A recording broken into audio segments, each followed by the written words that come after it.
सभी भारतवासियों को मेरा प्रणाम। मैं एडवोकेट उज्जवल राउत नागपुर महाराष्ट्र से हाल ही में हमारे देश के किसान भाइयों के खिलाफ जबरन बनाए गए कानून पर आपके समक्ष अपने विचार रखना चाहता हूँ। हमें सबसे पहले यह जान लेना चाहिए कि एपीएमसी क्या है। Agriculture produce and life stock market committee ऐसी समिति जो हमारे किसान भाइयों को अपनी फसल बेचने के लिए सुरक्षित प्लेटफॉर्म मिले, यह सुनिश्चित करती है। ऐसी सुरक्षित जगह हमारे किसान भाइयों से छीन कर 2 दिन पहले केंद्र सरकार द्वारा कृषि क्षेत्र में 3 नए बिल यानी कि 3 नए कानून बनाए गए। The farmer produce trade and commerce ordinance, the farmers agreement on price assurance and farm services ordinance, the essential commodities ordinance.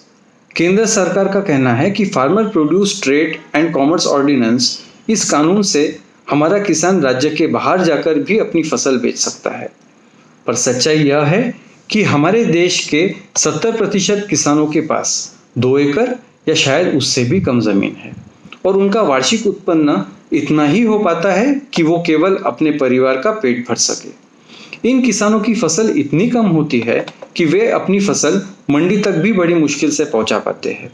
तो दूसरे राज्यों में फसल बेचना उनके लिए चांद तारे तोड़कर लाने वाले सपने दिखाने जैसा है।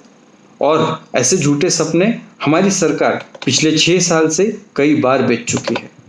केंद्र सरकार का कहना है कि farmer agreement on price assurance and farm services ordinance, यह कानून आने से हमारा किसान सीधे खरीदार से एग्रीमेंट कर सकता है जिससे कि वह अपनी फसल स्वयं ही बेच सके।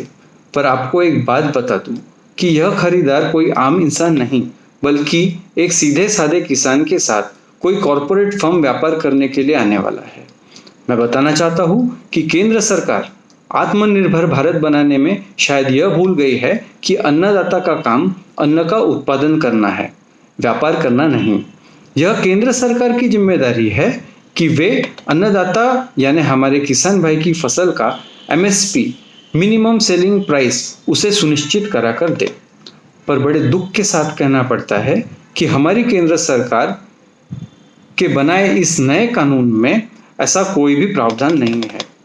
किसानों के साथ फसलों का एग्रीमेंट, यह सुनने में जितना आसान लगता है, दरअसल शायद उतना ही डरावना भी हो सकता है।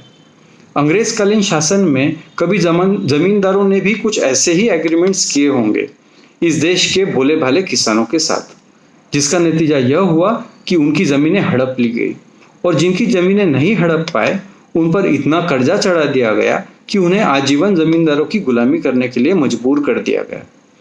बहुत ही दुख होता है कि आज हमें फिर से उसी जमींदारी के तरफ जबरन ढकेला जा रहा है। केंद्र सरकार अपनी मनमानी कर रही है और कोई कुछ भी नहीं कर पा रहा। मैं एडवोकेट उज्जवल राउत सभी देशवासियों से अनुरोध करता हूं कि ऐसी तानाशाह सरकार के खिलाफ अब कमर कसने की तैयारी करें, आवाज उठाने की तैयारी करें और समय पड़े तो मुंह तोड़ जवाब देने की भी तैयारी करें। इस देश के अन्नदाता के खिलाफ बनाए गए ऐसे कानून का हम सभी भारतवासी निषेध करते हैं। जय हिंद, जय भारत।